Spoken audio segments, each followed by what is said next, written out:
आई दीदी लो आप लोग के बीच एगो सी चर्चा करतनी दर्द भरा। कैसे एगो शिष्या रहतड़ी हमेशा मंदिर में दिया बारत रहतड़ी, घर के पास मंदिर रहता।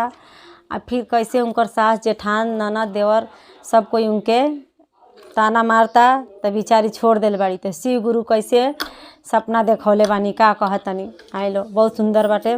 हर हर महादेव, मैया भवानी की, हमारे सनातन धर्म की सभी देवी देवता को चरणों में प्रणाम हो, सभी गुरु भाई बहनों को चरणों में प्रणाम हो। आई लो दीदी। दिया ना तो बरलू शिशिया, दिया ना तो बरलू शिशिया, मंदिरवा कैलू आजोर। दिया ना तो बरलू शिशिया, मंदिरवा कैलू आजोर। दिया ना तो बरलू शिशिया, मंदिरवा कैलू आजोर। कवनी कारणवा शिशिया, चरचवा देलू हो छोड़। कवनी कारणवा शिशिया, चरचवा देलू हो छोड़। दिया ना तो बरलू शिशिया, मंदिरवा कैलू आजोर। दिया ना तो बरलू शिशिया, मंदिरवा कैलू आजोर। कवन कारणवा शिशिया, चरचवा देलू हो छोड़। कवन कारणवा शिशिया, चरचवा देलू हो छोड़।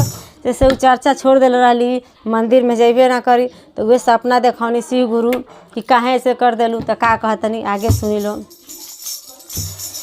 सासू के बोलिया गुरुजी लागे बिरही बोल। सासू के बोलिया गुरुजी लागे बिरही बोल। एही कारणवा गुरुजी चरचवा देनी हो छोड़। एही कारणवा गुरुजी चरचवा देनी हो छोड़। दिया ना तो बरलू शिशिया, मंदिरवा कैलू आजोर। दिया ना तो बरलू शिशिया, मंदिरवा कैलू आजोर। कवन कारणवा शिशिया, चरचवा देलू हो छोड़। कवन कारणवा शिशिया, चरचवा देलू हो छोड़। शिव गुरु माने बार बार पूछा तनी तो फिर का कहतनी। गोतिन के बोलिया गुरुजी लागे बिरही बोल। गोतिन के बोलिया गुरुजी लागे बिरही बोल।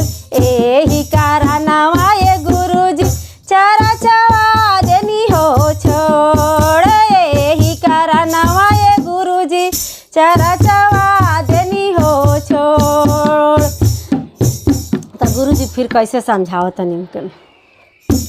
सासू के बोलिया शिशिया, सासू के बोलिया शिशिया, मुँह जानी लगई है।